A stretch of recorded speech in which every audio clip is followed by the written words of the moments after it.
आज एक बहुत विशेष संदर्भ में आपसे चर्चा करने आया। इमरजेंसी के 50 साल पूरे हो गए।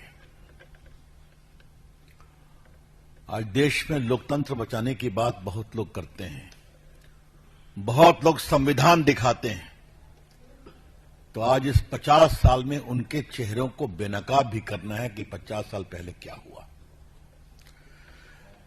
जैसा कि संजय जी ने बताया, मेरा सौभाग्य था कि मैं जेपी आंदोलन का एक सेनानी था, मीसा में बंद भी हुआ था और इमरजेंसी के खिलाफ संघर्ष करने का भी सौभाग्य प्राप्त हुआ था।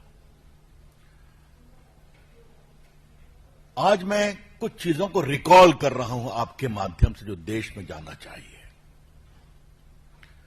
इंदिरा गांधी का इलेक्शन रायबरेली से सेट असाइड हो गया इलाहाबाद हाई कोर्ट के द्वारा। इंदिरा जी सुप्रीम कोर्ट आई उसके खिलाफ, उनको स्टे नहीं मिला।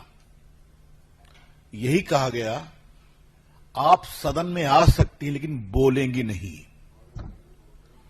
अब आप समझ सकते हैं कि बड़ा फेमस जस्टिस कृष्णा अय्यर का ऑब्जर्वेशन था। ये जब वाकया हुआ तब इंदिरा गांधी को बचाने की कोशिश हुई और उसी बचाने की कोशिश में इमरजेंसी का दुरुपयोग किया गया। तो पहली बात यह ध्यान रखिए कि विपक्ष का विरोध, देश को तोड़ने की बात, यह सब बिल्कुल बेबुनियाद है। इमरजेंसी सिर्फ और सिर्फ लगाई गई इंदिरा गांधी की कुर्सी बचाने के लिए।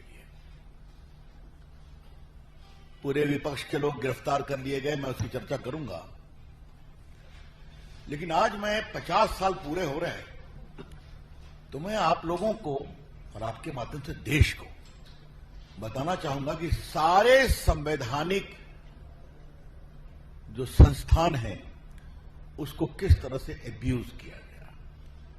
Today is the time to recall as to how while imposing emergency all the signposts of democracy, the institutions, were brutalized by the then Congress government headed by Indira Gandhi. आपको मालूम है कि इमरजेंसी लगाने का जो प्रस्ताव था उस पर कैबिनेट की सहमति नहीं थी। रात के अंधेरे में फखरुद्दीन रही अहमद तत्काल राष्ट्रपति से दबाव देकर साइन कराया गया और सुबह 6 बजे पोस्ट फैक्टो अप्रूवल के लिए कैबिनेट की मीटिंग बुलाई। उसके बाद सभी नेताओं की गिरफ्तारी हुई, आरएसएस पर बैन लगा। क्या जेपी, क्या मोरारजी भाई, क्या अटल जी, क्या आडवाणी जी, जॉर्ज फर्नांडिस तो संघर्ष कर रहे थे, मधु दंडवते, ये सभी गिरफ्तार हुए। मित्रों, जेल में जो तांडव हुआ है उसकी कहानी बहुत आई है। मैं कुछ उदाहरण आपको देना चाहता हूं।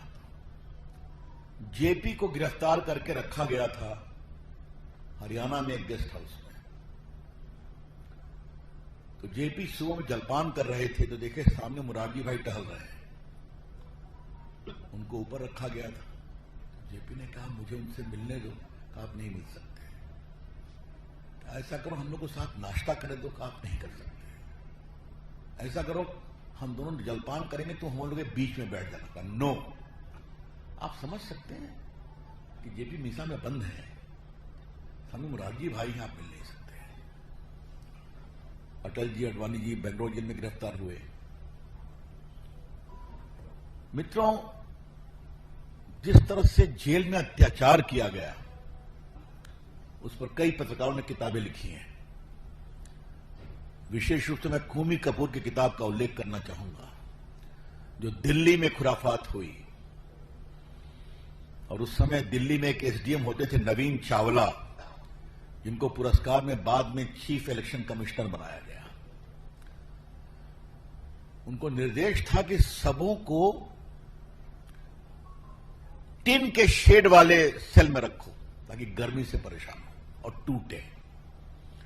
यही देश भर में चला। बिहार में थोड़ी हालत बेटर थी क्योंकि हम लोग पहले से संघर्ष कर रहे थे, तो थोड़ा उन्होंने देखा था, हम लोग की बहुत पिटाई हुई थी। मित्रों, मानवता को शर्मसार करने वाली इतनी घटनाएं हुई, राष्ट्रीय स्वयंसेवक संघ के स्वयंसेवकों के नाखून नोचे गए। ये बात मैं पूरी जुबानी से कह रहा हूं। नसबंदी दिल्ली में जो हुई, आप सभी पत्रकार पढ़े होंगे। तेरे को पेंशन चाहिए, नसबंदी का कैंडिडेट ला। तेरे को प्रमोशन चाहिए, नसबंदी का कैंडिडेट ला। पूरे देश में अब आप समझ सकते हैं कि जिसकी शादी भी नहीं हुई है उसको भी जबरदस्ती नसबंदी, क्योंकि सीएम को भी था कि जितना नसबंदी का सर्टिफिकेट दोगे संजय गांधी की नजरों में उतना ऊपर जाओगे।